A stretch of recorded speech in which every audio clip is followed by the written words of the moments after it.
¿Me presentás? Bien, en el nuevo conversatorio de ACAPI, hoy nos va a hablar Alejandro Amor, precandidato a legislador por la Ciudad Autónoma de Buenos Aires, por el Frente de Todos. Fue defensor del pueblo de la Ciudad de Buenos Aires en marzo del 2014 a julio del 2021, legislador de la Ciudad de Buenos Aires, diciembre del 2011 a diciembre del 2013, es abogado.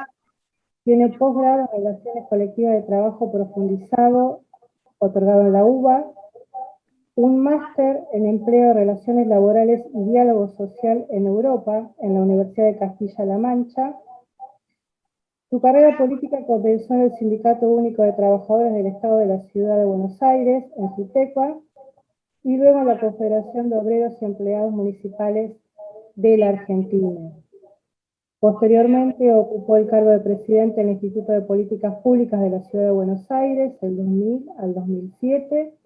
También fue representante en los congresos confederales y en los congresos generales de la Confederación General del Trabajo. Fue secretario de la Reforma Política de la Jefatura de Gabinete de Ministros de la Nación y secretario general de las 62 organizaciones peronistas regional Capital Federal. Cuando ocupó el cargo de Defensoría del Pueblo de la Ciudad de Buenos Aires, sus ejes principales en su gestión fueron derechos humanos, descentralización, aplicación de directrices por la observación de manifestaciones y protestas sociales de la ACNUR, derechos humanos, servicios públicos, pensiones no contributivas, reparaciones históricas, ACUMAR, observación electoral. Bueno, ahora le vamos a dar la palabra. Bienvenido. Además hemos compartido campañas nacionales ahí con el Adolfo en otras épocas, cuando estábamos en plena crisis y había que buscar una solución, y después naturalmente todos nos sumamos al gobierno de Néstor de una u otra manera.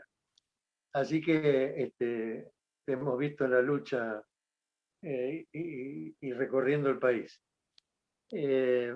Alejandro, la idea es que nos cuentes un poco la ciudad que vos conociste de adentro a través de tus tareas como legislador, pero básicamente también la experiencia como defensor del pueblo te ha ligado directamente con todos los conflictos. Así que nos gustaría que nos des, en primer lugar, un panorama de la ciudad que vos conocés, con los problemas que tiene estructurales, que son los verdaderos problemas que habría que afrontar, ¿no? Bueno, muchísimas gracias.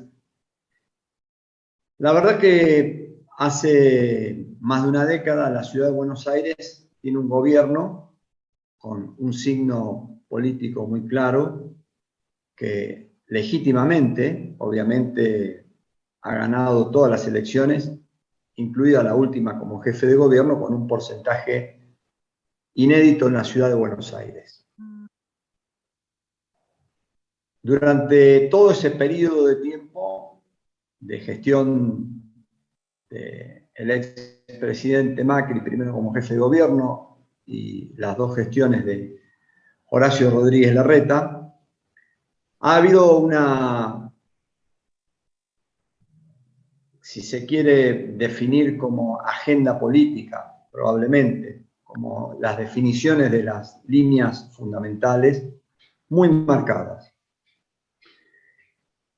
Y al mismo tiempo, nosotros tenemos una visión que uno puede considerar natural por nuestro origen, pero en la realidad, a partir de la asunción del gobierno de Alberto con la crisis económica heredada, por distintas razones, no es solamente el endeudamiento externo, el más alto del que se tenga memoria, sino por una serie más de medidas que se tomaron durante todo el periodo de los 4 años, a lo que naturalmente debemos sumarle la aparición del COVID, de la pandemia, que comprometió el comercio internacional, naturalmente, la circulación aérea y el comercio aéreo, la circulación marítima, el comercio marítimo y la circulación terrestre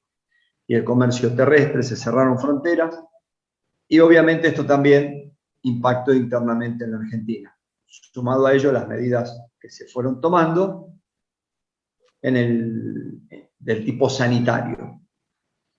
¿Qué ha pasado en la ciudad de Buenos Aires? Lo primero y lo más importante para decir es que la ciudad de Buenos Aires tiene el mejor presupuesto de la República Argentina. El mejor presupuesto lo definimos dividiéndolo por la cantidad de personas y por las 12.000 manzanas que tiene la ciudad de Buenos Aires. Eso da un porcentaje que es imposible de comparar con ningún otro presupuesto de la República Argentina, ninguno. Obviamente me van a decir, el presupuesto nacional es más grande, el de la provincia de Buenos Aires. No, la verdad que el de la ciudad de Buenos Aires es el mejor presupuesto. De hecho, la calificación del Banco Ciudad es muy alta, es AAA. Y ahí viene, entonces, justamente lo que hemos vivido, que a mi juicio, cuando uno analiza hoy, parado hoy en la realidad, todo este periodo de la pandemia y de la crisis económica, ¿cuál es la situación de la ciudad de Buenos Aires comparado con esto que estamos diciendo? Es el mejor presupuesto de la Argentina y las políticas que se aplicaron durante todos estos años. El primer tema que encontramos muy claramente hoy y que lo vemos diariamente en cualquier medio de comunicación, televisivo, escrito, radial, por medios digitales, es el de la salud pública. La salud pública es la sociedad la que la ha ubicado en un lugar definitivamente preponderante. La salud pública en su absoluta integralidad. No solamente pensar en los 35 hospitales que tenemos en la ciudad de Buenos Aires, en los 45 centros de salud y en los 3 CEMAR, los centros médicos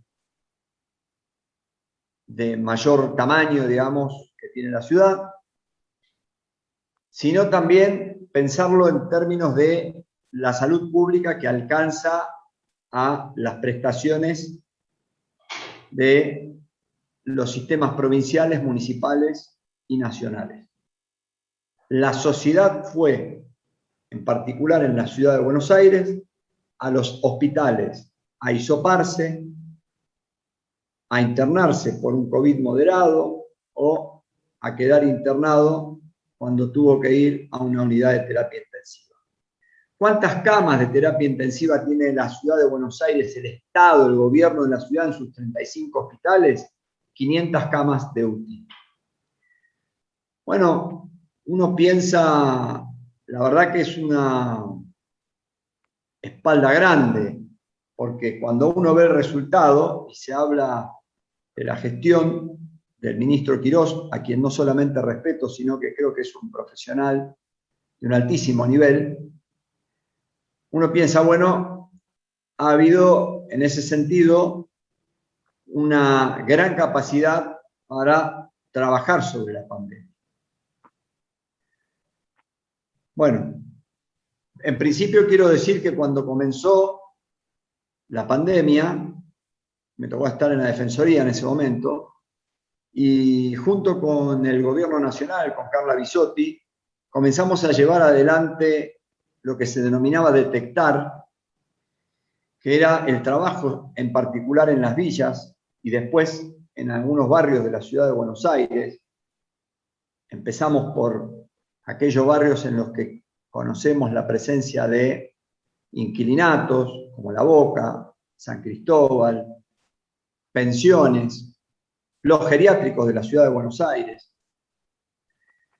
Y naturalmente que se hizo con el gobierno de la ciudad de Buenos Aires, pero no fue el gobierno solo, sino que hubo una infraestructura desde el gobierno nacional, el gobierno de la ciudad de Buenos Aires y un muy fuerte acompañamiento de la Defensoría del Pueblo.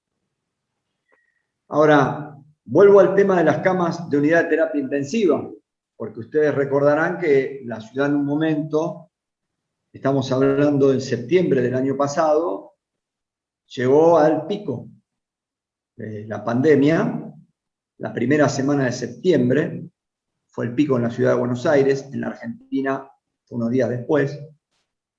En ese momento llegamos a tener en los hospitales un nivel de ocupación, en algunos hospitales del 100%, en algunos otros hospitales del 96-95%.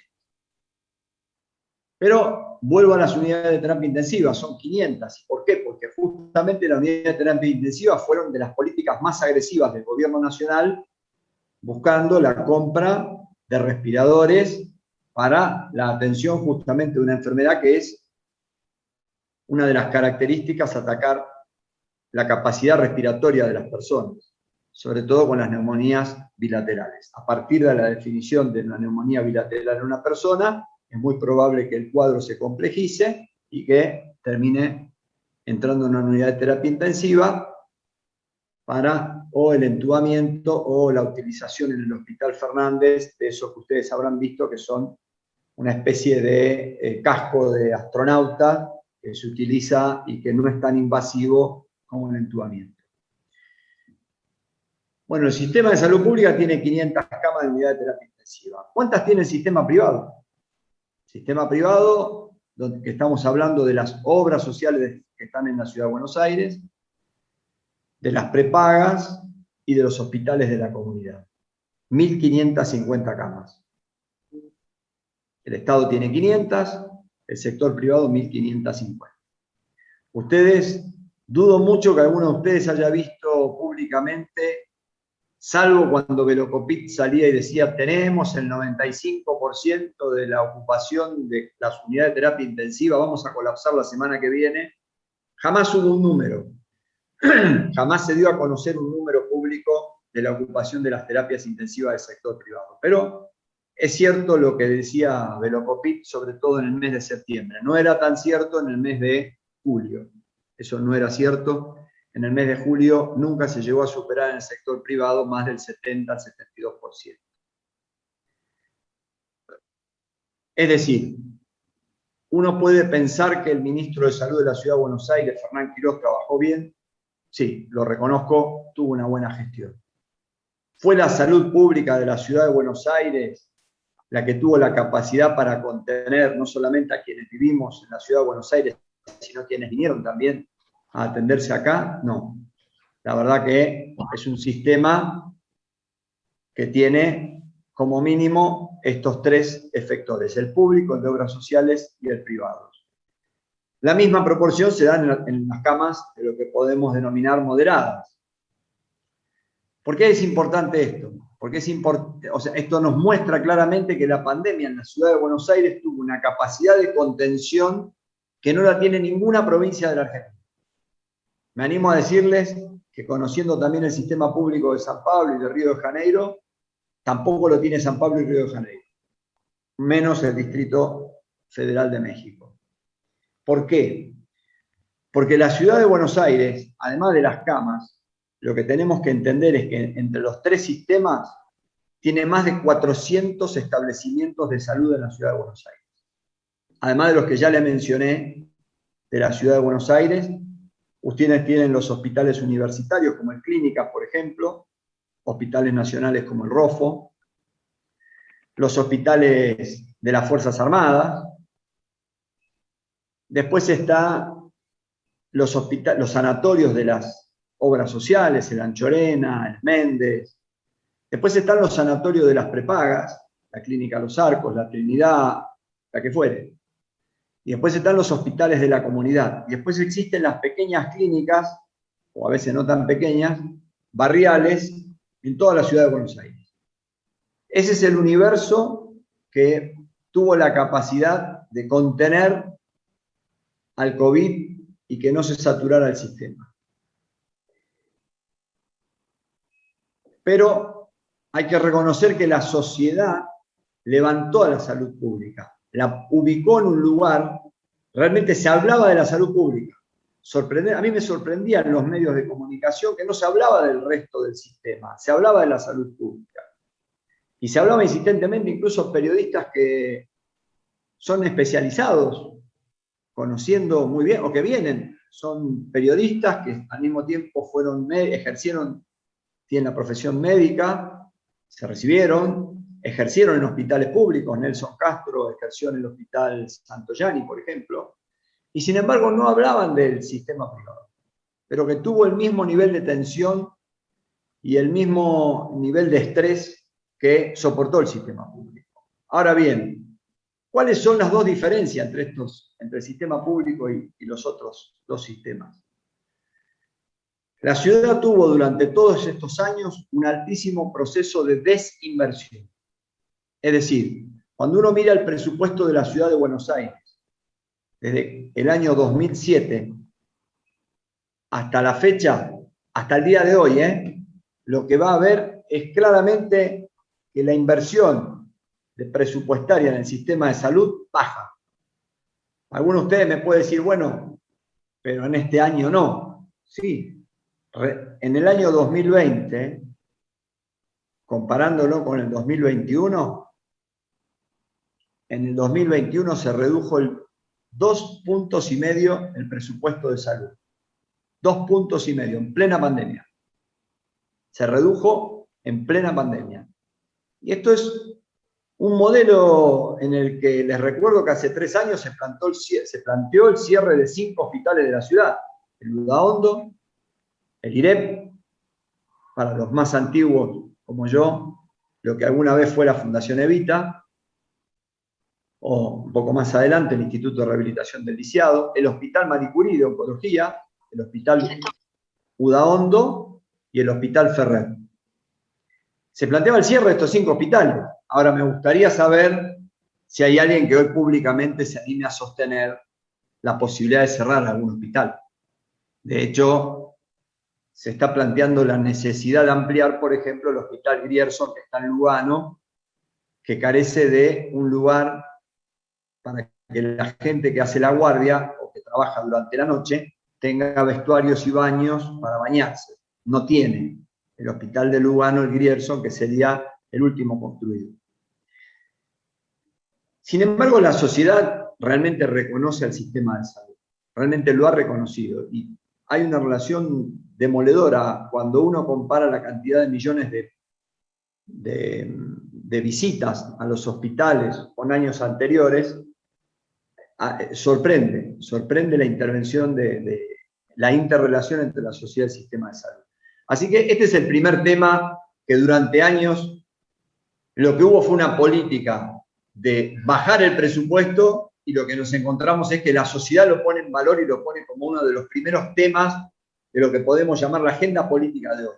A nadie se le ocurriría hoy que para adelante la salud pública no sea un tema central, en el que se invierta en equipamiento nuevo, ecógrafos, resonadores, tomógrafos para los hospitales, pero al mismo tiempo también en la infraestructura de muchos de estos hospitales que son centenarios, hospitales que además no han tenido ni siquiera una planificación para poder desarrollar y que se complementen y no que compitan. Los hospitales tienen un modelo de competencia entre ellos. Cuando un hospital abre, por ejemplo, una maternidad, el resto de los hospitales automáticamente plantea, nosotros también queremos abrir una maternidad.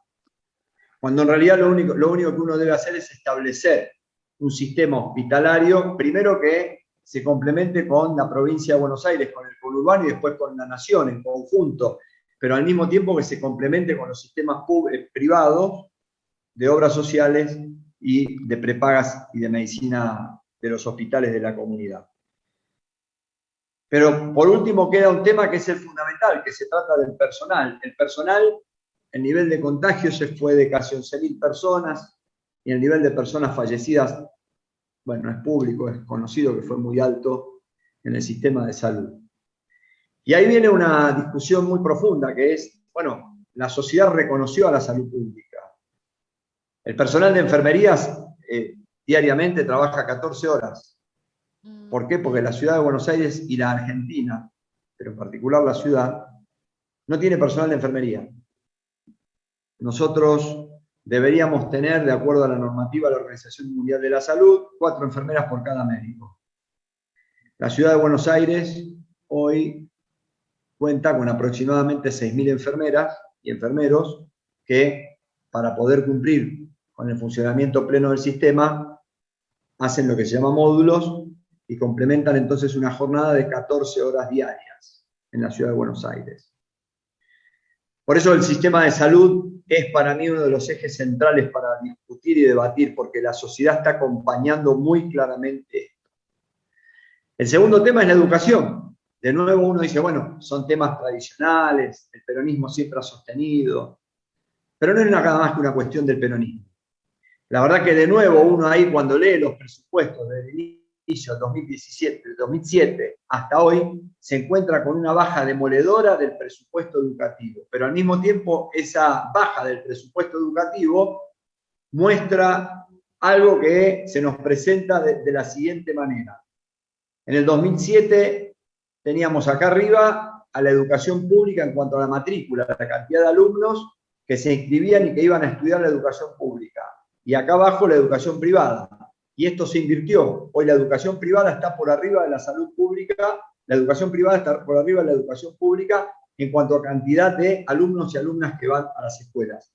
Y esto no es una crítica a la educación privada, al contrario. El problema es que la educación pública es libre, gratuita e igualitaria. Es un sistema en el que la verdad la Argentina se ha destacado por la característica de la integración de distintos sectores sociales. Y la verdad que es lo mismo que en los hospitales. El problema de la infraestructura en las escuelas es demoledor. El problema de la falta de formación desde el Estado a las docentes y a las docentes. Y lo peor, nuevamente, el tema salarial. Y por supuesto también del equipamiento, cuando se habla del tema de las tablets para la posibilidad de la capacitación en los hogares de los chicos o dentro de las escuelas también. Y uno ahí encuentra un punto central, fundamental para discutir, que es, bueno, ¿qué pasó durante la pandemia y qué pasa con determinados sectores de la sociedad de Buenos Aires que son los más vulnerados? Las villas de la ciudad de Buenos Aires, el barrio Mujica, el barrio Richardelli, La Inta, Pirelli, Playón de Chacarita, Carbonilla, la 2124, Carrillo, el barrio Mujica, que quieran.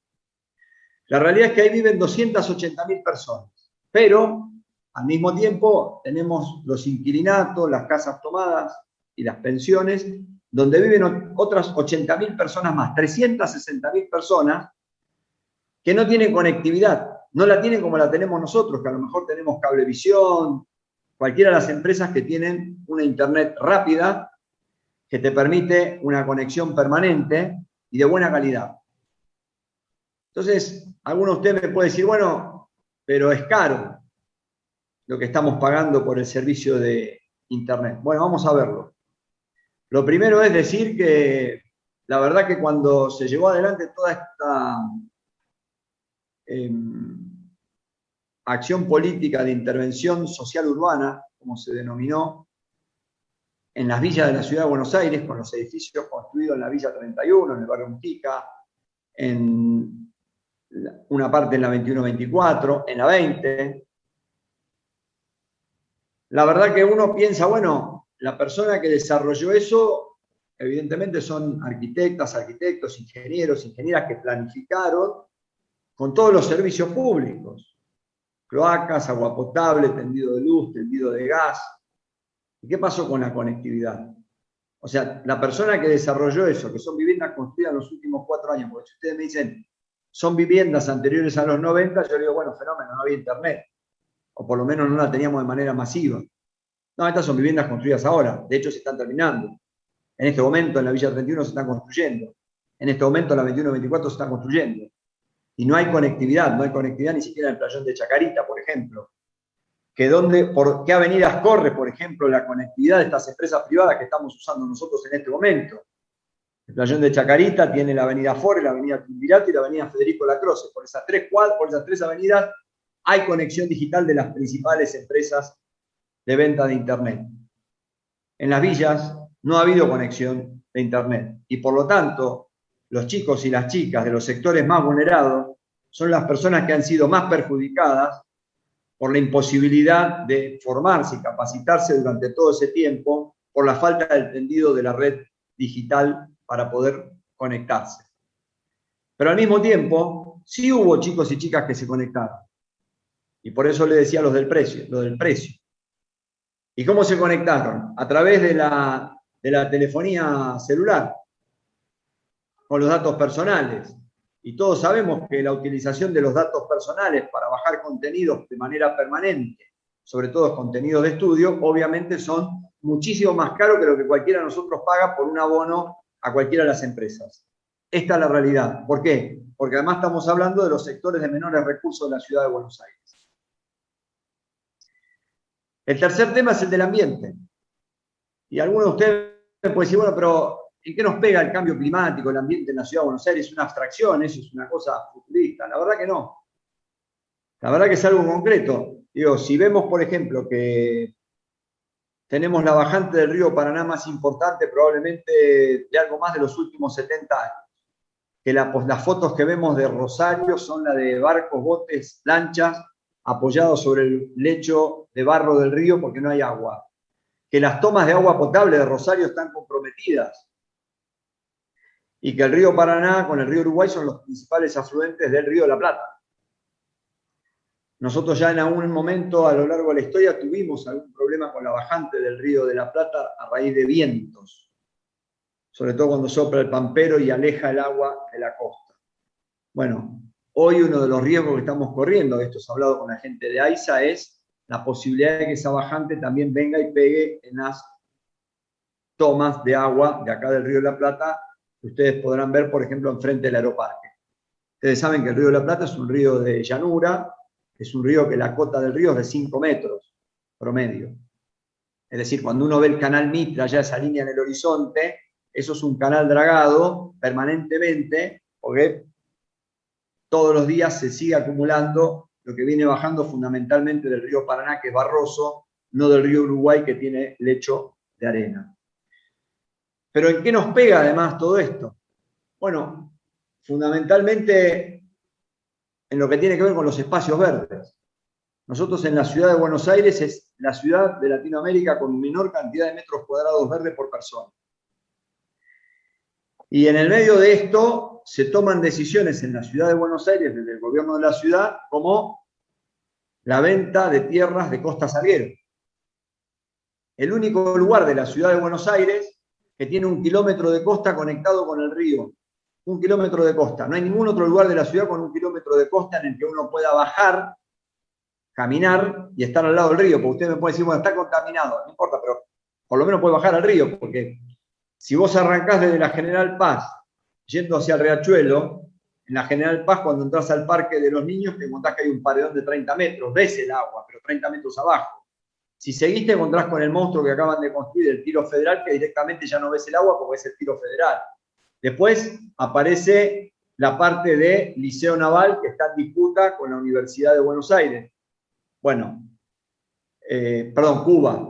Aparece Cuba y aparece el Liceo Naval, uno adelante y el otro atrás.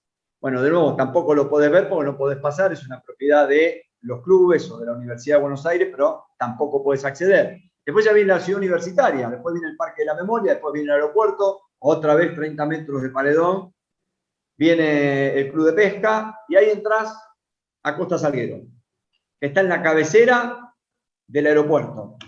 Increíblemente, el proyecto que tienen para construcción de inmuebles, presentado por luego del concurso que se hizo, el proyecto que ganó, aunque a ustedes les parezca mentira, tiene un helipuerto. Un helipuerto en una construcción que es por allí donde termina el aeroparque. O bajan los aviones o suben. Bueno, ¿cuántas hectáreas tiene Costa Salguero? El inmueble más grande de la ciudad de Buenos Aires,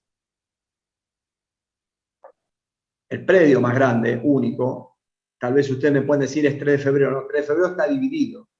El predio más grande, único, sin división, es Chacarita, que tiene 101 hectáreas. Costa Salguero tiene 46 hectáreas. Entonces uno piensa, bueno, ¿por qué ir a entregarle al sector privado para construir viviendas que están calculadas a $10.000 el metro cuadrado? Primero, una persona que va a pagar $10.000 el metro cuadrado, no parecería ser una persona que esté con dificultades de vivienda en este momento. Parecería que está hoy con el problema habitacional bastante resuelto. Y segundo, ¿cuál es la necesidad de cerrar este espacio abierto a la ciudad de Buenos Aires y encima poner como ejemplo permanente a Montevideo como la gran ciudad en la que nos tenemos que reflejar? Que a mí me encanta Montevideo, pero claro, me parece fantástico y la verdad que los envidio a los montevideanos y a las montevideanas y a los uruguayos y a las uruguayas que terminan de trabajar con el termo bajo el brazo, el mate en la otra, y van caminando al río y se sientan en todos los 30 kilómetros de costa, 30 kilómetros de costa, 30 kilómetros de costa que tienen para poder ir a disfrutar el río. ¿Por qué queremos cerrar ese espacio en la ciudad que no tiene metros cuadrados de espacio verde para que lo disfrutemos? ¿Pero por qué es importante esto? Porque de nuevo, no es un tema que se nos ocurra. Alguno me puede decir, bueno, Perón en el año 72 escribió la famosa carta por el medio ambiente, se anticipó cuando nadie hablaba de eso. Bueno, está bien, forma parte a lo mejor del ADN de nosotros. Pero esto forma parte de la realidad, porque la pandemia puso la salud pública ahí arriba, la pandemia puso la educación pública ahí arriba y la pandemia puso el espacio público arriba de todo. Porque lo que nos dijeron fue, en el espacio público tenés menos riesgo de contagio. Y salimos a los espacios públicos. Y en los espacios públicos empezamos a festejar cumpleaños y a reunirnos con amigas, con amigos y a compartir con personas que no teníamos ni la menor idea de quiénes son. Y a lo mejor estaba cantando alguien un feliz cumpleaños por su familia y vos te ponías a cantar, nada más que por la tranquilidad o la alegría de volver a estar compartiendo con otras personas. Porque nos aguantamos adentro por la cuarentena y tuvimos que vivir lo que vivimos y seguimos con la tensión y el temor del COVID. Pero en el espacio público encontramos libertad para poder de nuevo estar disfrutando y estar compartiendo. Ojalá haya venido para quedarse definitivamente. Por eso Costa Salguero tiene que ser un espacio público, porque es un lugar de contacto directo con el Río de la Plata, son 46 hectáreas. Y lo mismo hay que hacer con el mercado de Hacienda, tampoco pueden hacer en el mercado de Hacienda un proyecto inmobiliario. El mercado de Hacienda dentro de 2 años tiene que ser levantado y tiene que construirse otro espacio público. Y la cárcel de Devoto, primero tiene que construir el sitio de la memoria, porque ahí hubo personas detenidas, torturadas, desaparecidas y muertas. Entonces deben construir ahí el sitio de la memoria. Y el resto, construir también un espacio público. Y todos los lugares donde se elevaron los trenes de la ciudad de Buenos Aires, que se pretenden también vender al sector privado, convertirlos en espacios públicos, porque no es nada más que la parte que está justo debajo de la vía lo que hay. Está en los costados de la vía del tren un espacio importante que puede ser convertido en espacio público. ¿Cuántas hectáreas estamos hablando cuando sumamos Costa Salguero, el mercado de Hacienda, la cárcel de Devoto y todos los bajos trenes? 250 hectáreas para la ciudad de Buenos Aires de espacios públicos. ¿Esto tiene que ver con el medio ambiente? Sí, tiene que ver con el ambiente y con nuestra vida conectada con ese lugar verde, chiquito de la ciudad de Buenos Aires, pero imprescindible. Miren, Santa Rita, el barrio Santa Rita, no tiene ni siquiera una manzana de 1 hectárea de verde. La ciudad de Buenos Aires tiene 35 grandes parques y tiene 290 plazas, de las cuales 200 tienen 1 hectárea y 90 tienen menos. Por ejemplo, la plaza Roberto Ar, que está en la calle Esmeralda, es una plaza que tiene el 40 y tanto % de la manzana, 4.000 metros cuadrados. Bueno, el barrio Santa Rita no tiene ni siquiera una. Entonces, ¿por qué esta necesidad de sacar al mercado a vender el espacio público cuando la sociedad está necesitando el espacio verde y la pandemia ha demostrado que es un lugar de encuentro, de convivencia con gente que no sabemos cómo piensa, ni qué está haciendo de su vida, ni de qué trabaja, ni qué estudia, ni nada, sino que simplemente estamos compartiendo y disfrutando ese lugar en el que a lo mejor estás viendo a alguien jugar? ¿Por qué entregar esos espacios públicos? Ni 1 metro cuadrado de tierra pública a manos del sector privado. Porque además, el Estado de la Ciudad de Buenos Aires tiene 6.000 inmuebles, muchos de los cuales están en superficie, que son herencias vacantes. Y ustedes saben que las herencias vacantes quedan para el Estado de la Ciudad de Buenos Aires. Entonces esos lugares, que a lo mejor tienen un terreno de 866 por 50, que también se han convertido en un espacio público, a lo mejor en un patio de juegos, como algunos de los que están en Palermo, algunos de los que están aquí en la zona de Boedo, o en huertas orgánicas. pero que los utilicen como espacio público y no para la especulación inmobiliaria. El disparate de IRSA lo vamos a pagar carísimo. Es el único humedal, el último humedal que le queda a la ciudad de Buenos Aires. Y construir torres de 95 metros de altura va a ser un paredón que cuando lo veamos son 700.000 metros cuadrados lo que se le está otorgando a IRSA para que pueda construir. Y alguno me puede decir, bueno, es un terreno privado. Sí, claro, es un terreno privado, pero cuando Eduardo Elstein lo compró, cuando él lo adquirió a Boca, que era el titular, porque eso era la ciudad deportiva de La Boca, lo compró con una zonificación que le permitía una determinada urbanización, en la que puede construir hoy sin la aprobación una determinada cantidad de metros. Lo que no puede, obviamente, es construir torres de 95 metros y 700.000 metros cuadrados de edificios. Esto es lo que no puede. Obviamente ahora ha logrado ya la primera votación con la primera lectura, ahora falta la audiencia pública y falta la segunda votación. La verdad que rechazamos también eso. Y alguno me puede decir, bueno, ¿por qué te metes con la propiedad privada? No me meto con la propiedad privada, me meto con la sociedad de la ciudad de Buenos Aires que quiere que ese lugar siga siendo un humedal y que se respete, porque cuando compró, el precio por el que compró tenía que ver con la capacidad de construcción de ese momento. Y ahora lo que le está dando el Estado en términos marxistas, si se quiere, se llama plusvalía. Un valor por encima del precio que compró, pero infinitamente superior. Por eso, la verdad que rechazamos ese proyecto. No porque tengamos un problema con la propiedad privada ni con los inversores privados. Al contrario, bienvenida la inversión privada, bienvenida cuando genera empleo, bienvenida cuando tiene ganancia y bienvenida cuando no sacan la plata de la Argentina para ponerla en paraísos fiscales. Bienvenida a la inversión privada porque creemos en la propiedad privada. Pero también creemos que el ambiente afectado, y lo estamos viendo hoy por televisión porque de nuevo empezaron los incendios en la zona sur de Europa, pero hace 3 viernes atrás habrán visto la conferencia de prensa de 2 horas que dio Vladimir Putin, el presidente de la Federación Rusa, explicando los incendios en los bosques de Siberia y explicando la nueva ruta marítima que ahora hay por el norte de la Federación Rusa porque ha bajado la temperatura de los mares. Y ahora eso se ha convertido en una ruta de transporte, sobre todo de los buques, que tienen capacidad para más de 18.000 a 24.000 contenedores. Ese es el cambio climático. ¿Nos afecta en la ciudad de Buenos Aires? Claro que nos afecta. Y nos afecta también en la emanación de todos los motores a explosión que tenemos. Porque el gobierno de la ciudad de Buenos Aires tomó una iniciativa que yo no solamente acompaño, sino que creo que hay que profundizarlo, que es la del Metrobús. Pero el Metrobús es un sistema de ordenamiento del tránsito.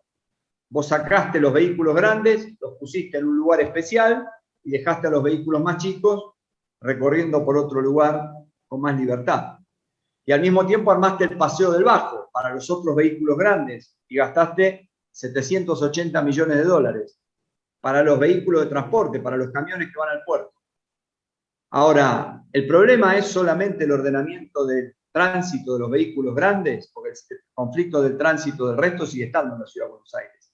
¿El problema es ese? No, el problema es que nosotros tenemos que tomar las mismas medidas que toma la Unión Europea, porque cuando se miran esos ejemplos, tomemos los buenos ejemplos. Volkswagen y las automotrices alemanas acaban de establecer un plan para que Alemania en el año 2035 todo el transporte público sea eléctrico y en el año 2050 todo el transporte privado sea eléctrico. ¿Por qué no establecemos entonces en la ciudad de Buenos Aires un acuerdo con las terminales automotrices para que convirtamos todo el transporte público que hay en la ciudad de Buenos Aires en un transporte eléctrico? ¿Por qué? Porque tenemos el mejor presupuesto de la ciudad de Buenos Aires y porque tenemos un banco con capacidad para acompañar a las empresas de transporte para que lleven adelante esa transformación. Porque en definitiva no es construir un lugar para tardar 12 minutos o 17 minutos menos, como es el Juan B. Justo, o 12 minutos menos, como es en la 9 de julio. Eso es importante en la vida personal de cada uno de nosotros. Pero también es importante el cuidado del ambiente que estamos respirando, el aire que estamos respirando. Terminar con los motores a explosión y reconvertir esto en motores eléctricos es algo que tenemos que tener como un objetivo inmediato. Y alguno me puede decir, pero este tipo de qué está hablando, porque esto es una aventura futurista. No, miren, durante el gobierno radical de la ciudad de Buenos Aires, cuando vuelve la democracia, a la ciudad de Buenos Aires se trajo algo que Alemania acababa de poner en funcionamiento, que acá lo conocemos con el nombre de premetro, que sale de Villa Lugano y llega hasta la terminal de la estación de la línea E de subtes. ¿Por dónde va? Por superficie. ¿Qué propulsión tiene? Eléctrica. El premetro es del año 86-87.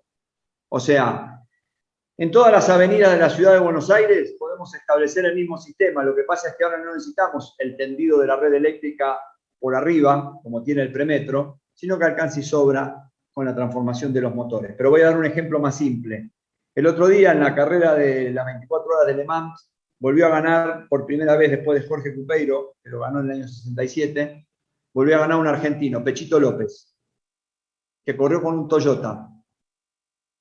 El Toyota con el que corrió era un híbrido. El 50% del motor era eléctrico. O sea, no estamos hablando del futuro. Estamos hablando de algo que está pasando ahora. Y estamos hablando de algo que estamos viviendo en este momento. Y además, de la mano de eso, nos encontramos con la ley de basura cero. La ley de basura cero tendría que estar aplicada en la Ciudad de Buenos Aires en forma total desde el año 2007. Tenemos malas noticias, seguimos sin aplicarla. Ustedes me pueden decir, bueno, yo veo los contenedores negros, en mi casa separo la basura, pongo ahí los sólidos y después pongo en los verdes todo lo orgánico. Bueno, algo de eso va a las cooperativas que separan en la Ciudad de Buenos Aires y que permiten que determinado tipo de basura o pueda ser reutilizada o termine degradada, como la orgánica. Pero la realidad es que la mayoría de los casos van a enterrarse todos a los basurales de José León Suárez, que es el tercero del SEAMSE, el SEAMSE 3, y que quedan 2 años para que se sature, con las 6.000 toneladas diarias que producimos nosotros y las 12.000 toneladas diarias que produce el conurbano. Pero además a José León Suárez le estamos contaminando las napas de agua, como se las contaminamos, por ejemplo, a la zona de Avellaneda, Sarandí, para ese lado, allá en lo que es la ruta Buenos Aires-La Plata. Y el mejor ejemplo de todo esto que puedo darles es el ejemplo de las pilas y las baterías. Y preguntarles qué es lo que hacen ustedes con las pilas y las baterías. ¿En cuál de los dos recipientes las ponen? ¿En el negro? La verdad que es lo mismo, porque las pilas y las baterías terminan enterradas en la tierra. En la ciudad de Buenos Aires tenemos historia con el entierro de la basura. Cacciatore se dedicó al entierro de la basura en la ciudad de Buenos Aires, sobre todo en la zona de Soldati, de la 21-24, en la zona de Lugano. Ahí había lagos, lagunas chicas, que fueron rellenadas con basura. En muchos de estos lugares se han enterrado pilas y baterías a lo largo de los años. Es importante que sepan que la ciudad de Buenos Aires tiene una gran cantidad de personas que padecen de la enfermedad de plumbosis, que es plomo en sangre, producto de los químicos o de los líquidos que salen, que se pierden a través del deterioro, por ejemplo, de las baterías, en la Villa 21-24, en Barracas, en Lugano, en el Playón de Chacarita, en distintos barrios de la ciudad de Buenos Aires. Personas que a lo mejor caminan descalzas porque tienen un contacto directo con la tierra y que se contagian de plumbosis. No es que lo estoy diciendo porque también se me ocurre y alguien me pasó un chimento, no, son 2 informes, uno que corresponde al Hospital Argerich y el otro que corresponde al Hospital Piñey, por las áreas de influencia. Por eso es muy importante también entender que es necesario trabajar desde el Estado, que no se ha hecho, en el proceso de concientización de lo que significa separar la basura en origen. Y al mismo tiempo establecer, sí, sistemas para la recuperación integral de la basura y para la eliminación de aquello que siendo orgánico no tiene destino, que se puede hacer, exactamente se puede hacer. Así como las personas, lo que se llaman recicladores urbanos o cartoneros, se ocupan de toda una parte importante de la basura, hay que ocuparse de la totalidad de la basura. Pero fundamentalmente hay que trabajarlo en las escuelas y hay que trabajarlo con nosotros mismos para que podamos entender que este es un proceso que tiene que ver con una gran responsabilidad del Estado y con un fuerte compromiso social. Y les vuelvo a decir, esto tampoco es futurista porque las personas contagiadas de plumbosis están contagiadas de plumbosis desde hace ya 8 años. El informe del Hospital Argerich que tengo es de hace 8 años. Yo acababa de asumir en la Defensoría del Pueblo en ese momento cuando lo recibí y a partir de ahí se iniciaron causas contra el gobierno de la Ciudad de Buenos Aires. Por eso, el medio ambiente en la ciudad de Buenos Aires tiene una importancia fundamental. Y naturalmente, con algo que es clave, que no es solamente de la ciudad, sino que es de la provincia, de la ciudad y de la nación, que es la cuenca Matanza-Riachuelo, que es el segundo conflicto medioambiental más importante de toda Latinoamérica. Y que la verdad que yo, a mi juicio, entiendo que la creación de Acumar, luego del fallo de la Corte en la causa Mendoza, no ha tenido un cumplimiento efectivo. Bueno, alcanza y sobra con ir al Riachuelo, a la cuenca Matanza-Riachuelo, para darnos cuenta de eso. Sí es importante saber, por ejemplo, que AISA está llevando adelante una obra fundamental, que es el tendido de un cloacal que viene desde la provincia de Buenos Aires, por el margen de la capital federal, en el camino de Sirga, que es un aliviador del cloacal más importante que tenemos, que viene por toda la zona de Caballito. ¿Por qué digo esto? Porque cada vez que se liberan la construcción de edificios y se voltea una casa donde vive una familia con 5 personas y se levanta un edificio donde pasan a vivir 20 familias, todo eso va saturando las redes cloacales, el sistema eléctrico y el sistema de gas. Por eso tenemos los cortes de luz que tenemos en muchas zonas de la ciudad de Buenos Aires y por eso tenemos los sistemas cloacales que ya no solamente están saturados, sino que en la avenida Perito Moreno, por ejemplo, allá en la cancha de San Lorenzo, bajando desde la zona del cementerio de Flores hacia el lado de la avenida Cruz, van a ver que el caño está roto y que sale por la superficie todos los líquidos cloacales. ¿Por qué? Porque la presión rompió ahí uno de los conectores del cloacal más importante que tiene la ciudad de Buenos Aires. En realidad el segundo. Por eso, cuando uno habla del ambiente, dice, es una cosa lejana, no, esto es una cosa que nos afecta todos los días. Y hay que tomar absoluta conciencia de esto, entenderlo y saber que el Estado tiene que tener una intervención demoledora, porque la verdad, si nosotros no intervenimos como Estado, las consecuencias para la ciudad de Buenos Aires y para el conurbano van a ser devastadoras. Lo viven otras ciudades como San Pablo, pero fundamentalmente el Distrito Federal de México, que además es una olla, que el viento no permite, por ejemplo, que los motores a explosión tengan la posibilidad de que los gases que emanan se corran. Lo mismo pasa en Santiago de Chile. Por eso es muy importante entender que el ambiente pasó a ser uno de los temas centrales de la sociedad a raíz de la pandemia porque fuimos a ocupar el espacio público, pero a raíz de esto comienzan a salir otros temas que la verdad que son una obligación del Estado y es una obligación que ya debería estar cumplida y que nunca se cumplió. Y en ese orden de cosas, les quiero decir que hay otro tema también muy importante que también lo sacó la pandemia, que tiene que ver con los alquileres de la ciudad de Buenos Aires y las expensas de la ciudad de Buenos Aires. La ciudad de Buenos Aires tiene 2.200.000 personas que viven en departamentos y tiene 700.000 personas de esas 2.200.000 que alquilan. Primer tema, el tema de los alquileres. Nosotros tenemos una ley de alquileres que establece contratos por 3 años. Sin embargo, la ciudad de Buenos Aires debería haber dictado, yo lo propuse de la Defensoría del Pueblo, una ley para regular los alquileres temporarios, lo que se conoce a través del Airbnb. ¿Por qué regular el alquiler temporario? ¿Está mal tener departamentos para alquiler temporario? No, bajo ningún punto de vista. Está bien, esta es una ciudad cuya principal industria es el turismo y su columna vertebral es la cultura. La gente viene a la ciudad de Buenos Aires no porque estén las cataratas ni porque haya nieve, sino porque tiene una gran capacidad cultural. Tenemos 3 veces la oferta cultural respecto de París. 3 veces. Abran simplemente los diarios, abran algún diario de París y abran un diario argentino y miren la cantidad de oferta cultural que tenemos.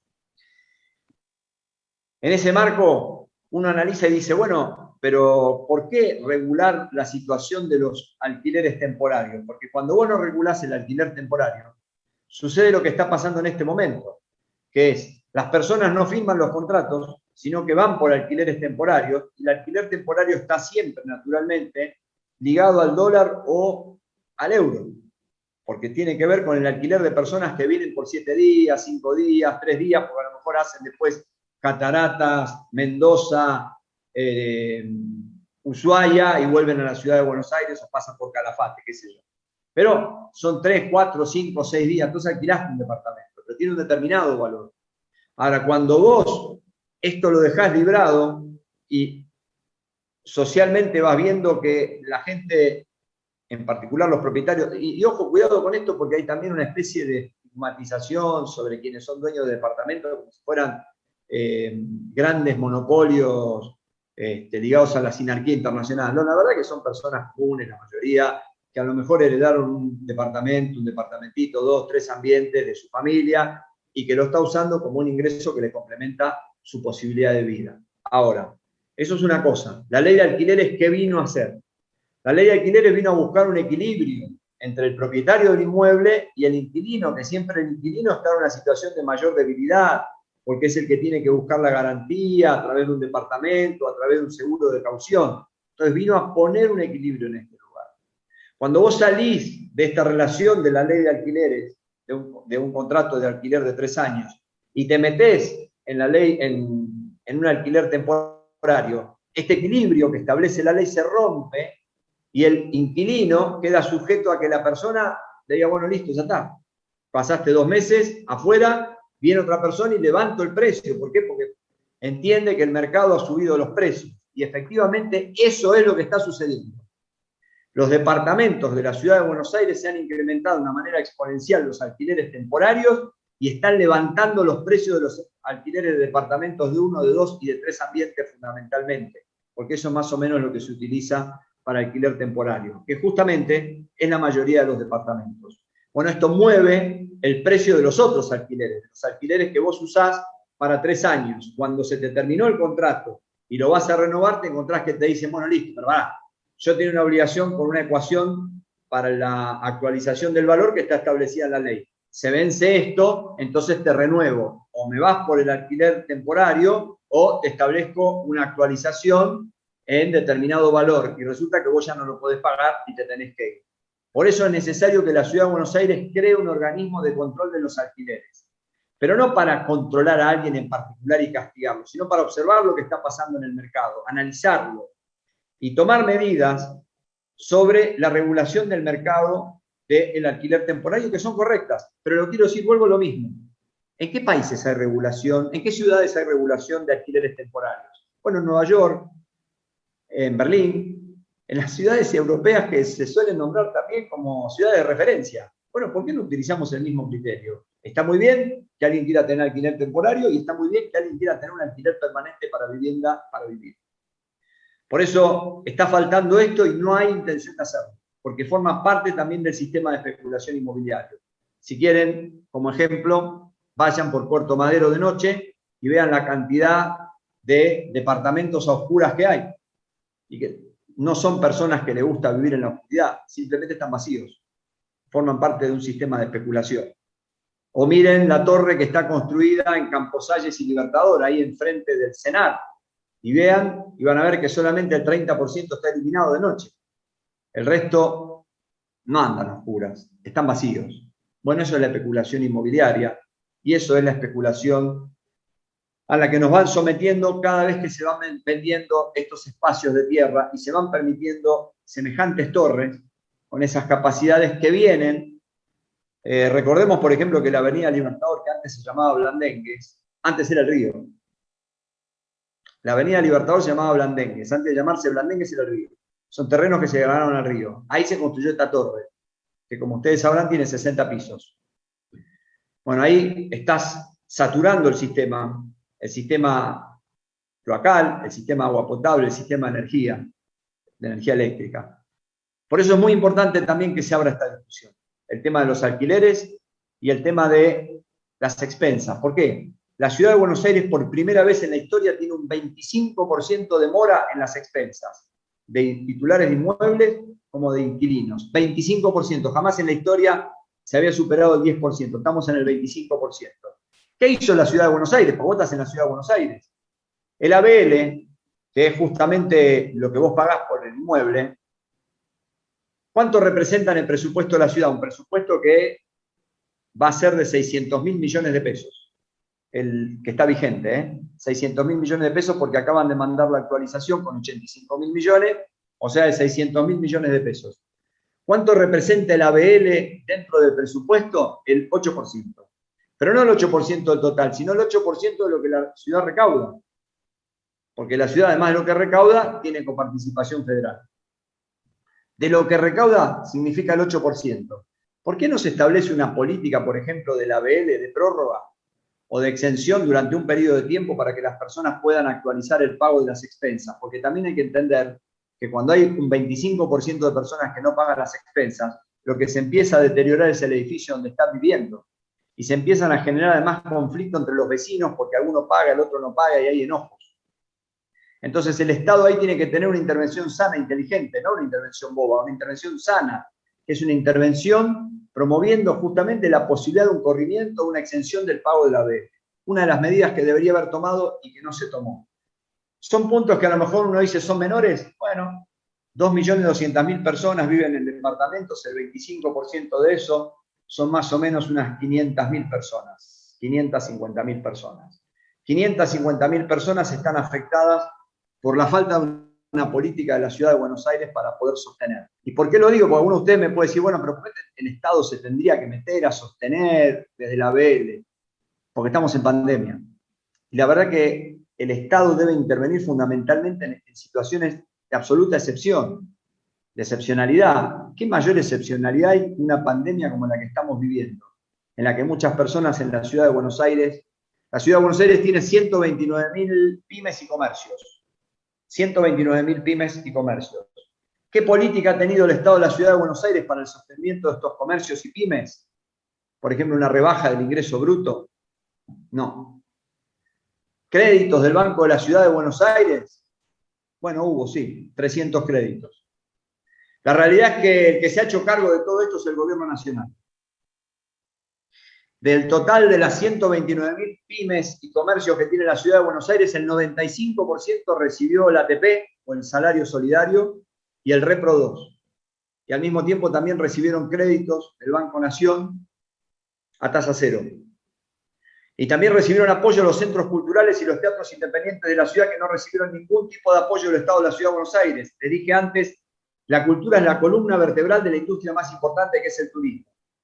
Se lo dio la Nación. ¿Qué apoyo recibieron los casi 500 clubes que tiene la Ciudad de Buenos Aires? Donde el gobierno de la ciudad manda a nuestros chicos y chicas a estudiar ahí la parte de la matrícula que tiene que ver con educación física. Estrella de Maldonado, por ejemplo, en la avenida Juan B. Justo, que tiene pileta de natación. El gobierno de la ciudad lleva a los chicos y chicas ahí porque las escuelas sabemos muy bien que en general no tienen capacidad para que haya capacitación en educación, formación en educación física, no tienen lugar, espacio. No tuvo política. Al otro día que empezó la cuarentena, los clubes de la Ciudad de Buenos Aires se reconvirtieron, empezaron a cocinar y a darle comida a las personas que necesitaban y a juntar alimentos para repartir a aquellos que necesitaban y a juntar frazadas en el invierno para dar a las personas que necesitaban, en particular a las personas en situación de calle. Ni una política. ¿Quién vino a sostener a los clubes? El Ministerio de Turismo y Deportes de la Nación. ¿Qué pasó con los jubilados y pensionados en la Ciudad de Buenos Aires? ¿Qué política hubo? El 35% de la población de la Ciudad de Buenos Aires tiene más de 65 años. Es una población, la de la Ciudad de Buenos Aires, muy parecida a las poblaciones europeas. Ninguna. De hecho, durante el gobierno de Macri, el PAMI volvió a comprar, a hacer pagar a los jubilados y jubiladas y a los pensionados y pensionadas los medicamentos del PAMI. El Daflón, por ejemplo, un medicamento para el aparato circulatorio. El Valsartán, por ejemplo, para la presión. Medicaciones comunes, pero que la utilizan la mayoría de las personas. Con el gobierno de Alberto, el gobierno de Cristina tomó la decisión, con Luana al frente del PAMI, de volver a la gratuidad de los medicamentos para los jubilados y pensionados. Entonces es importante porque una de las grandes discusiones que tuvimos en la pandemia fue el tema de la coparticipación. Nos sacaron la coparticipación de la Ciudad de Buenos Aires. Me mandaban intimación a la Defensoría del Pueblo y me decían, ¿y usted qué va a hacer? Yo me presenté a la justicia. Pero claro, tenemos distintas visiones sobre la coparticipación. ¿Cuánta plata significó el debate de la coparticipación? Que también tenemos normas previas que están cuestionadas jurídicamente, ¿no? Dictadas por el gobierno de Macri. 65.000 millones de pesos. 65.000 millones de pesos. ¿Cuánto fue el dinero que el gobierno nacional puso con el ATP, con el IFE, con el Repro 2, con el apoyo a los centros culturales, a los teatros independientes, a los clubes, con el pago de la suma de 5.000 pesos a los 126.000 trabajadores del sistema de salud público, privado y de obras sociales durante todos estos meses de que empezó la pandemia hasta hoy en la Ciudad de Buenos Aires, mientras el Estado de la Ciudad no pagó nada? ¿Cuánto fue la suma total? 138.000 millones de pesos. La coparticipación era de 65.000 millones. ¿Se perdió plata en la ciudad de Buenos Aires o se ganó? No solamente se ganó, sino que se distribuyó a los sectores que necesitaban ser sostenidos. Porque la realidad es que desde hace muchos años hay algunas personas que me sorprenden cuando dicen, no, lo que pasa es que ahora estamos frente a dos modelos que confrontan. Con todo respeto, esto no es nuevo. En algún momento fue Perón o Braden, en otro momento fue Liberación o Dependencia. En algún momento fue Néstor que dijo, yo no llegué a la Casa Rosada para dejar mis convicciones en la puerta de la Casa Rosada. Son dos modelos distintos. Y en este modelo, lo que privilegió Alberto, lo que privilegió Cristina, fue ir sobre las personas más necesitadas. Porque de la mano de las medidas que les dije, recuerden que también se prohibieron los despidos y se prohibieron los desalojos. Y se hablaban de que estábamos violando la propiedad privada en el medio de la pandemia. ¿A quién se le iba a ocurrir desalojar a una persona en el medio de la pandemia? Se prohibieron en la pandemia los desalojos y los despidos. Esas fueron las medidas. Fueron medidas en las que se tomó la decisión de ir por los últimos, por los más necesitados, por los más vulnerados y por la defensa del empleo y por la defensa de la producción. Y fue de esa manera en la que se sostuvieron la mayoría de los comercios y de las pymes de la ciudad de Buenos Aires. Hablen con ellos, pregúntenle. Yo voy y visito las pymes que están en Matadero. Estuve el otro día en una fábrica de cables para la conexión de baterías, estuve en una textil en Matadero, estuve en una metalúrgica, estuve en una fábrica informática en la zona de Barracas, en la esquina de la cancha Huracán. Hablen con ellos y pregúntenles. Esa fue la manera en la que se sostuvo y se sostiene y se sigue sosteniendo a la ciudad de Buenos Aires. Por eso es muy importante tener en claro que para nosotros esta no es una elección de candidatos y de candidatas. En realidad para mí nunca es una elección de candidatos y de candidatas. La verdad que los candidatos para nosotros son personas que se preparan para una elección, dicen lo que los consultores políticos le dicen lo que hay que decir para quedar bien y no perder votos, y en general se terminan siempre poniendo y ordenando para tener una determinada estética y quedar de una determinada manera para que te dé mejor el perfil, y viven preocupados por la imagen y por las encuestas. La verdad que, sinceramente, yo creo en la política y en la política en serio. Y cuando uno cree en la política, el problema no es ni siquiera una elección. Una elección es una circunstancia en la que se dirimen determinadas candidaturas para llegar a un puesto legislativo o ejecutivo. Para mí lo que hay es una discusión cultural. Es una discusión claramente de una sociedad que hace muchos años viene confrontando entre estos dos modelos. Este, que es un modelo de la ciudad de Buenos Aires de especulación inmobiliaria. Es un modelo en el que decidieron en plena pandemia bajar el presupuesto de salud en 2,5 puntos. Es un modelo en el que decidieron bajar 1,6 puntos en presupuesto en la educación de la ciudad de Buenos Aires. Es un modelo que en ciencia y tecnología en la ciudad de Buenos Aires en el presupuesto hay 24 millones de pesos, de los cuales 8 millones son salarios. Pero el gobierno nacional aportó en el último presupuesto para la ciudad de Buenos Aires 1.000 millones de pesos en ciencia y tecnología, fundamentalmente para la innovación, para la industria del conocimiento y para muchísimas de las pymes productivas de la ciudad de Buenos Aires. Esa es la diferencia de los modelos. Por eso lo que estamos discutiendo no es si va a entrar un legislador más o un legislador menos. Lo que estamos discutiendo claramente es hablar con la sociedad y poner de cara a la sociedad, aunque nos cueste, aunque nos duela, porque para eso somos dirigentes. La verdad que ser candidato es por una circunstancia, ser dirigente es un compromiso de vida, ser militante es un compromiso de vida. Andá, poné la cara, hacete cargo de los problemas que hay y buscar resolverlos. Y si no lo podés resolver, volvé, da la cara aunque te puteen, porque justamente esa es la responsabilidad de un dirigente. Pero por lo menos vas a tener la legitimidad de haber ido, haber tratado de resolver el problema, haberlo tomado, y haber vuelto a dar la cara aunque no lo resolviste. Mirá, en la ciudad de Buenos Aires, la mayor de las indignidades que podemos conocer cada una de las personas que estamos acá y cada persona que habita la ciudad o que transita por la ciudad, es ver a las personas viviendo en situación de calle. Hay una frase que se repite permanentemente que la verdad que a mí me asombra porque a veces lo dicen incluso en algunos medios de comunicación, algunos dirigentes políticos que sin inmutarse lo dicen. Lo que pasa es que vos vas, tomás la decisión, lo llevas a un parador, pero les gusta vivir en la calle y se van y vuelven de nuevo a la calle. Yo les pregunto de corazón, ¿a quién le gusta vivir en la calle tirado en un colchón abajo de la lluvia y muerto de frío? Sinceramente. Nosotros creemos que la gente que vive en la calle vive porque le encanta vivir en la calle. Alguno de ustedes me puede decir, bueno, hay personas que tienen problemas de salud mental, obvio. Ahora, ¿qué ha hecho el gobierno de la ciudad de Buenos Aires para trabajar en la implementación de la ley de salud mental y crear, por ejemplo, los hospitales de día? Nada, no hay uno solo. De hecho, les recuerdo el conflicto que tuvimos en el Borda, en la confrontación, cuando quisieron cerrar parte del Hospital Borda, que también iba a ser parte de la venta de tierras al sector privado. Nada, ninguna respuesta. ¿Qué mayor indignidad hay en la sociedad? Miren, el presupuesto de baldosas, para cambiar baldosas, en la ciudad de Buenos Aires, fue de 4.000 millones de pesos el año pasado. ¿Cuánto cuesta poner a una persona en un alquiler, en alguna pensión de la ciudad de Buenos Aires? Bueno, en este momento la ciudad de Buenos Aires tiene lo que llaman solución habitacional, que es un subsidio que dura 6 meses y te dan 9.000 pesos por mes. Creo que todos ustedes y todas ustedes tienen claro cuánto vale el alquiler de algo, de un ambiente. Obviamente que eso no alcanza. Me pueden decir alcanza para una pensión, tampoco. Tienen que saber que, por ejemplo, los alquileres en las villas en algunos casos son más altos que en la ciudad que podemos denominar formal.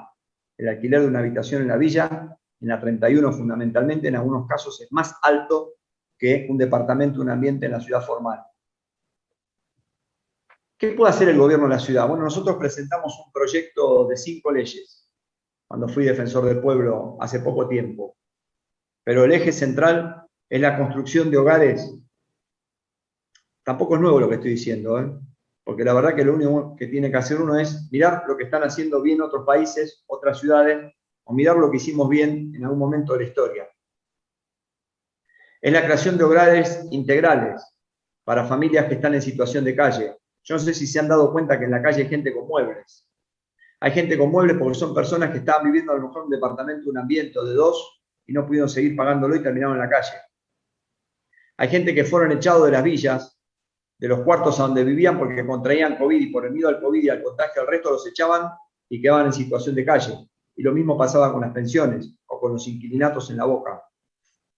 Nosotros hemos propuesto la creación de hogares integrales para familias. ¿Por qué? Porque hoy en día lo que tenemos son paradores de varones, paradores de mujeres.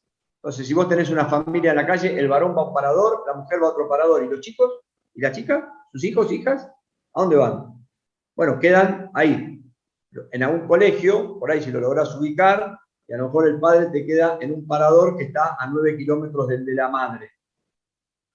Bueno, pensemos en las soluciones con un poco de humanidad y con un poco de respeto a las personas. Hagamos hogares integrales para familias.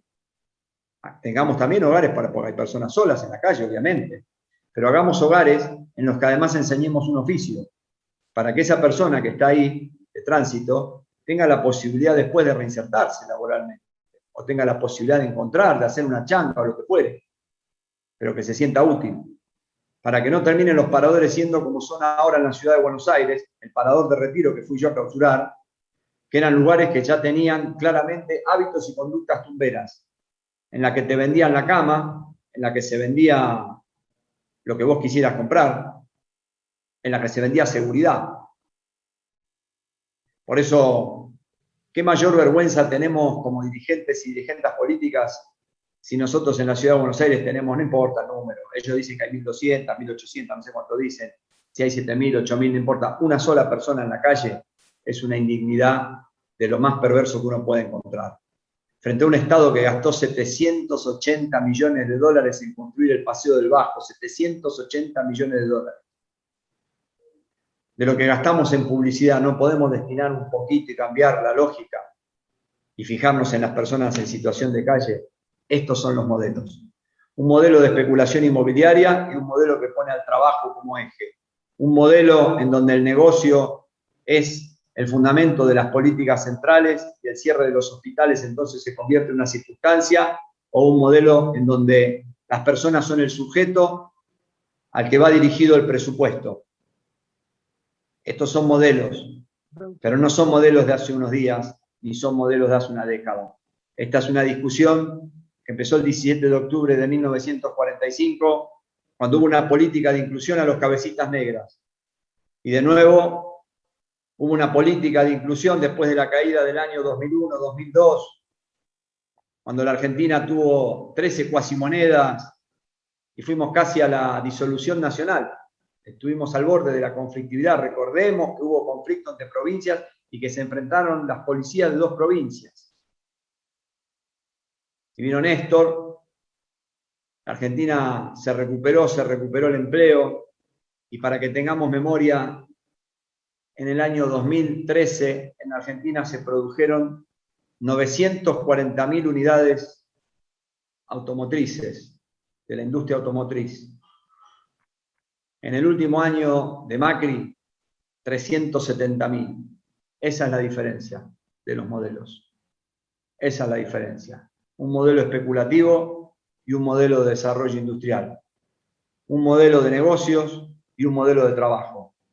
Por eso, en aquel momento, en 1945 en adelante, se dictó toda la legislación, se dictaron los convenios colectivos de trabajo. Con Néstor volvimos nuevamente a la paritaria.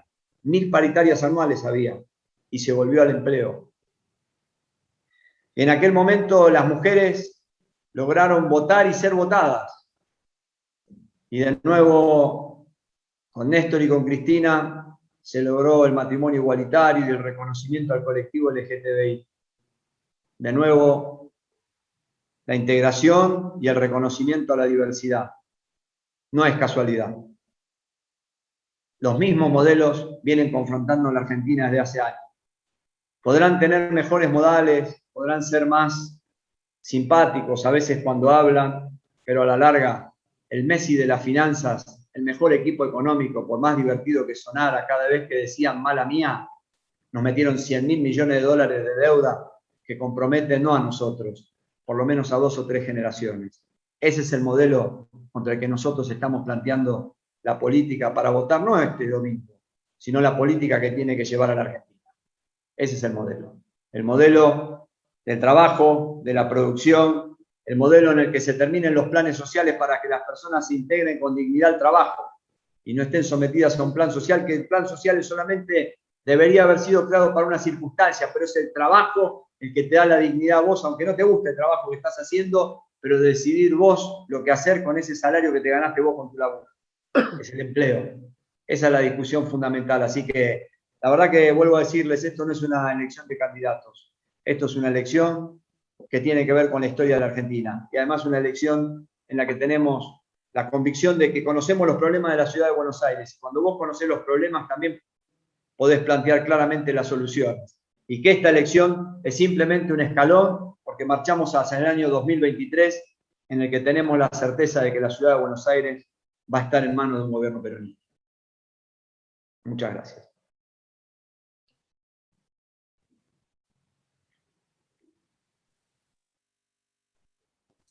Muchísimas gracias a vos, Alejandro. Como venís muy a full hoy, muy a pleno, estás en la última arremetida, los compañeros han decidido no hacerte preguntas. No, no hay problema, ¿eh? No hay problema. Bueno, entonces, si alguno quiere preguntar algo, vamos a dar Con 3 todo preguntas. gusto. Así lo dejamos liberado, pero me parece que están todos muy satisfechos. Ha sido muy, muy completo todo tu... O se durmieron. No, que es otra alternativa, ¿eh? No, al contrario. Aplauden de pie los compañeros. Todos han estado muy atentos a toda tu exposición. Muchísimas gracias. Bueno, si no hay ninguna pregunta, si alguno quiere hacer una pregunta, que lo diga ahora o cause para... Martín. Cristian, dale. Sí, no, la verdad que primero, antes que nada, agradecerte, Martín, esta convocatoria y agradecerle a Alejandro una exposición brillante, un conocimiento profundo de la ciudad. Y a mí me quedó el tema de el medio ambiente, ¿no? Me voy a focalizar en una pregunta propuesta, dejando de lado el tema del transporte público, que es un tema realmente que históricamente la ciudad no resolvió, y que los carriles exclusivos para transporte de pasajeros urbanos mejoró, pero no resolvió.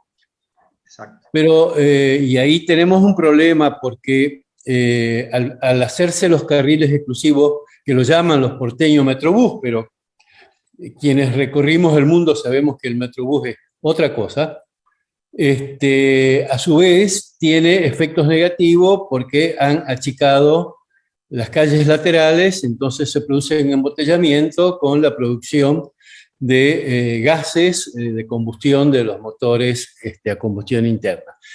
Pero yo quiero introducir un tema que tiene que ver con la contraposición de modelos, ya que hablamos de modelos, de la economía del descarte y de la economía circular. La ciudad de Buenos Aires, por su PBI, es la principal generadora de los residuos de aparatos eléctricos y electrónicos, que están tratados como basura y no son basura. En la economía circular, los RAE, es la denominación técnica, son sujetos de reconversión, de recuperación, de reutilización. Yo, en el conocimiento que tengo de las políticas públicas de la Ciudad de Buenos Aires, no he visto un capítulo dedicado y una inversión presupuestaria dedicada a la generación de economía circular para que todos estos aparatos eléctricos y electrónicos puedan ser recuperados y puestos nuevamente en el mercado. Sobre todo, experiencias muy, muy importantes en el mundo y en Argentina de cooperativas de recuperadores. Alejandro, mi pregunta es si dentro de tu visión de políticas públicas para la Ciudad de Buenos Aires está la posibilidad de incorporar conceptualmente el tema de economía circular. Definitivamente. Nosotros presentamos un proyecto de ley en la Ciudad de Buenos Aires, presentamos varios proyectos, gracias a Dios, y tenemos la suerte de que los rechazamos, tenemos la suerte, digo, lamentablemente para los vecinos, pero la suerte porque eso marca claramente lo que pensamos de un lado y del otro. Nosotros presentamos un proyecto para el tema de las pilas, porque, como yo le decía antes, nosotros terminamos siendo casi cómplices al tirar las pilas a la basura y que eso termine enterrado. Ahora, ¿quién es el que tiene la tecnología, por ejemplo, para tomar la pila, la batería, recuperarla y volver a ponerla en el mercado? La tiene Hitachi, la tiene Berredi, es decir, la tienen las empresas. Lo que vos tenés que tener es una política muy clara, que las empresas, doy el ejemplo de las pilas porque es uno de los tantos ejemplos que podemos dar, pero es el más simple porque todos tiramos una pila a la basura. ¿Por qué me convertís en cómplice, vos que sos el Estado, de la contaminación de la ciudad, del suelo de la ciudad y de las personas? Si vos tenés la facultad de obligar a las empresas a que no sigan fabricando nuevas, sino que tomen las que ya hicieron, ellos que tienen la tecnología, y las recuperen y las vuelvan a poner en el mercado. Entonces, en realidad se trata justamente de una política que vos tenés que tener desde el Estado. Bueno, como ese ejemplo te lo puedo dar en muchísimos más ejemplos, porque la verdad que lo hemos trabajado mucho, pero te quiero decir que en esto yo soy el Salieri de Elio Brailovsky. No soy yo el que lo ha hecho, sino que Antonio Brailovsky, un gran amigo mío, es el que me ha ayudado permanentemente en esto, y él es el autor de la mayoría de nuestros proyectos, todos rechazados por el gobierno de la Ciudad de Buenos Aires, en la legislatura, por esa mayoría que tienen, pero que tienen un impacto muy importante en las grandes ciudades, naturalmente, obviamente, ¿no? Así que sí, absolutamente y totalmente de acuerdo. Y es un debate que también nosotros entendemos que hay que darlo en las escuelas. Esto es un proceso cultural, esto es un combate cultural. Es un debate y un combate cultural, las dos cosas al mismo tiempo. Y por lo tanto hay que darlo de las escuelas, hay que darlo en la sociedad y fundamentalmente también tomar las decisiones con las empresas. Y vuelvo a decir, yo no soy de esas personas que como Funes de Rioja cree que los trabajadores que no se vacunan lo que hay que hacer es sacarle el sueldo. Y lamento además porque siendo abogado laboralista él, la primera ocurrencia que tuvo fue esa. No, la verdad que siempre soy de las personas que creen en positivo. Creo que vos tenés que concientizar, que tratar de que la otra persona entienda que la no vacunación es un riesgo para él y es un riesgo para el resto de las personas. Y en esto lo mismo. Yo no estoy a favor del castigo, sino que estoy a favor de que el Estado intervenga inteligentemente, de manera positiva, incentivando. Vos tenés que ir por el incentivo, por el apoyo de aquellas empresas que, por ejemplo, las curtiembres que hay del lado de la provincia de Buenos Aires, o de las que había del lado de la ciudad, que ahora no hay, pero de las empresas que sí tenemos en la ciudad de Buenos Aires, y que algunas de ellas, 5, aún tiran sus desechos al riachuelo, tengan plantas de tratamiento, por ejemplo las curtiembres donde se usa arsénico, plantas de tratamiento que les salen muy caro porque son pymes, una planta de tratamiento de arsénico sale $250.000. Entonces, como Estado, establecer créditos o establecer la posibilidad de adquisición o hacer una adquisición masiva de esas plantas a través de un crédito internacional. Sacá créditos internacionales para eso. Bienvenido el crédito internacional que viene a la producción. Estoy en contra del crédito que viene para la especulación y para meterlo en la timba financiera en la mesa que manejaba Caputo, el Messi de las finanzas. Porque no se olviden nunca, que el Messi de la finanza, que fue presidente del Banco Central, ¿en qué lugar laburaba? ¿En el escritorio del presidente del Banco Central? No, en la mesa de dinero del Banco Central, porque ese es el lugar donde él se sentía cómodo, ese era su lugar natural.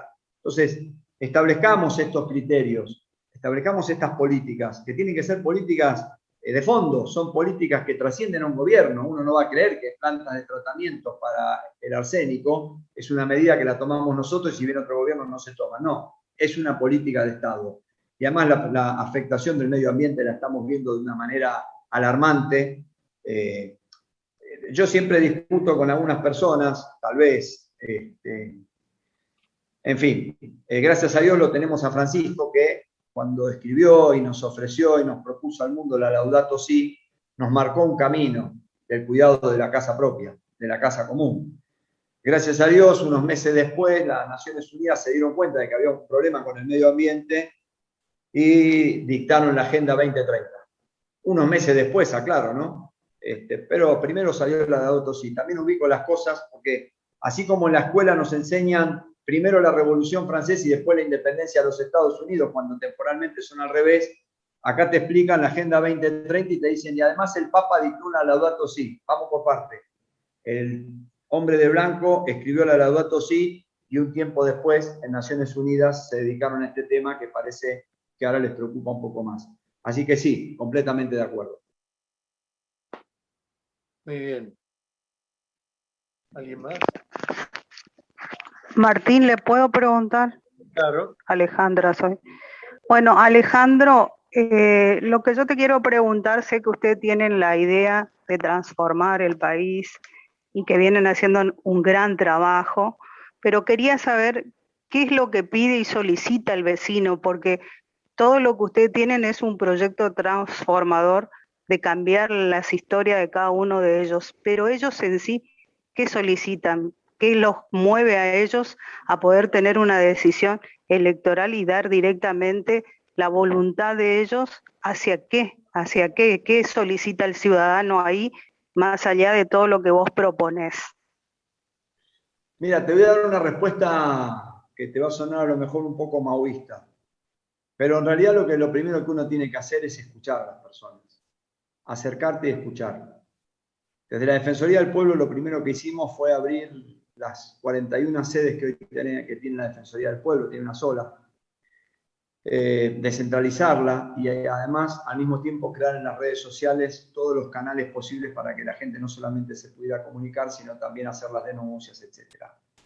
Es decir, vos tenés que acercarte, tenés que ir, vos no podés plantearte un proyecto de urbanización de las villas sentado en un escritorio, porque lo que estás haciendo es imponer tu lógica de cómo debe vivir la gente de un determinado lugar.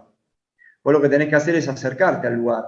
Obviamente que siempre vas a tener un tendido de red de servicios públicos, que es natural, siempre va a haber eso. Pero también tenés que entender que a lo mejor si vos vas a la Villa 31 te vas a encontrar con la comunidad boliviana, con la comunidad paraguaya, con la comunidad peruana. Te vas a encontrar con distintas comunidades, con distintas personas que tienen distintos orígenes, distintos pensamientos, y que ellos quieren colaborar y plantearte, y di el ejemplo de la 31 justamente, Porque la industria de la construcción en la Argentina tiene una característica que es la construcción tradicional. Entonces, cuando vos vas, como me pasó el sábado, ya ni me acuerdo, pero el sábado creo que estuve en la 31, que estuvimos, la verdad que un evento que me sorprendió por la masividad, recorriendo toda la 31, que la hemos recorrido siempre, y de hecho hay sedes de la Defensoría, pero bueno. La verdad que la característica fundamental es que tanto la colectividad paraguaya como la boliviana, fundamentalmente que la paraguaya, que se dedican a la construcción muchísimo, están acostumbrados a la construcción tradicional. Ladrillo, cemento, hormigón, losa. Y vos resulta que a uno de estos tipos, al estilo del Messi de las finanzas, se le ocurrió traer construcciones canadienses de construcción en seco para la Villa 31. Yo digo, ¿por qué no consultaste? ¿Por qué no hablaste con esa gente? ¿Por qué no pensás un poco cuál es la característica? Porque en definitiva el costo es el mismo, ¿eh? Lo aclaro que el costo es exactamente el mismo. Les podría decir que el costo es más alto por la cantidad de reparaciones que hay que hacer ahora en esas construcciones. Si ustedes van por la Villa 31 y pasan por abajo de la autopista, en vez de seguir por la isla, pasan para abajo y siguen para el lado del puerto, van a ver todas las construcciones, que algunas tienen paneles verdes, otras tienen paneles violetas, de distintos colores. Son todas construcciones en seco. Entonces las personas, cuando lo fueron a ver, no querían ir a vivir, porque estaban acostumbrados, tradicionalmente, a la construcción tradicional, a la construcción común. Y esto ha generado un conflicto que sigue hasta el día de hoy, que no lo podemos resolver. Hay muchas familias que ya tienen la vivienda adjudicada y que le decís, bueno, mudate. Y te dicen, no, yo me quedo acá, esta casa es segura, es firme, es dura, yo golpeo la pared sólida, ¿por qué me tengo que mudar a vivir a ese lugar que golpeo, escucha que está al lado, que quiero clavar un clavo en la pared y se hace un agujero y se me cae un pedazo? Porque claro, tiene otra lógica la construcción en seco, no es que sea mala, obviamente que es buena, obviamente que sirve, obviamente que en Canadá la utilizan, la llevan en helicóptero y la ponen en esos lugares que son alejados, que no tienen caminos, e instalan ahí estas construcciones en seco, que son frescas en verano, que son más cálidas porque tienen aislamiento, pero lo tenéis que conversar, tenés que aprender a escuchar. Si vos no aprendés a escuchar, es imposible decidir. Cuando vos podés empezar a escuchar a los vecinos, a las vecinas, vas tomando todo lo que ellos tienen y eso lo vas convirtiendo en una especie de plan de lo que Perón denominaba los planes quinquenales.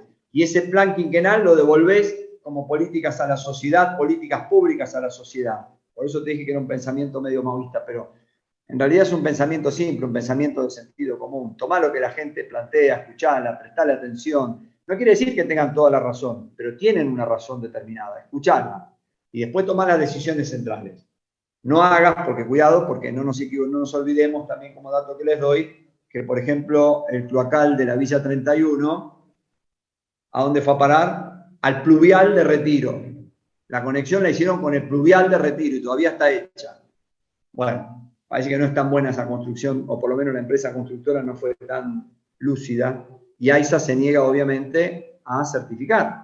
Vos no podés mandar un cloacal a un pluvial. El pluvial ese desagota en el Río de la Plata. Bueno, eso es lo que hicieron. Así que lo que yo creo es que hay que escuchar a las personas. Tenemos que escuchar a los vecinos, a las vecinas, entender bien lo que les pasa, entender a los artesanos de la ciudad de Buenos Aires, que así como ocupamos las calles de la ciudad con la gastronomía, tenemos que darle el mismo derecho a las personas que son artesanos y artesanas, que cuando se interviene sobre el sector de los artesanos y artesanos no hay que actuar sobre los senegaleses por el color de piel, estigmatizándolos y discriminándolos, sino sobre las bandas de delincuentes que se dedican al contrabando en Argentina, ir sobre el contrabando, pero no sobre la persona que está tratando de sobrevivir. Así que la verdad que lo que hay que hacer es ir y escuchar a las personas, y sobre eso que vos escuchás, tenés que tener una idea estratégica también, tenés tu pensamiento, tenemos nuestro pensamiento, y desde ahí ordenarlo, y después ejecutar las políticas públicas. Y claro, ¿dónde vas a dejar tus huellas digitales y dónde las dejan ellos? En el presupuesto. Cuando vos haces el presupuesto, dejás las huellas digitales a dónde estás direccionando el dinero que se recauda de los impuestos y que va a ir a las políticas que vos lleves adelante. Así que lo primero que hay que hacer es aprender a escuchar y después a tomar decisiones. Sí, porque los vecinos definen las agendas de todos ustedes. Obvio, obviamente. Así es, Si no, lo único que haces es imponer. claro, está perfecto. Gracias. No hay por qué. ¿Alguien más quiere hacer una pregunta?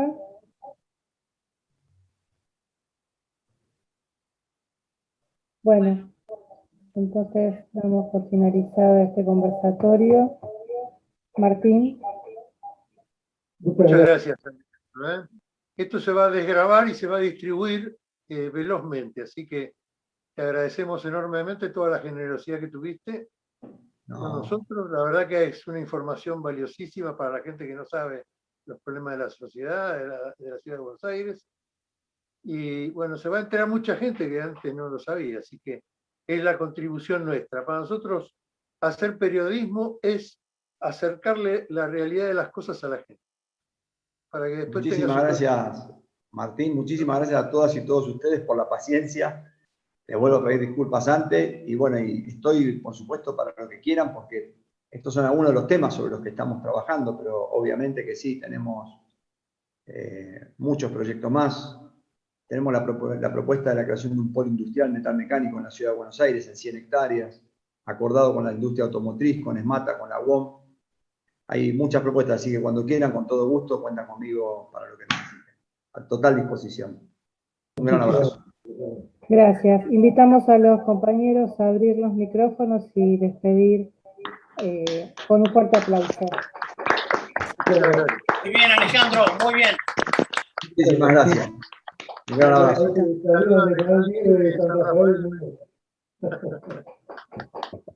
Muchas gracias. Gustazo haberte conocido. Igualmente, igualmente. Muchas gracias, Claro. Natalia. Muchas gracias.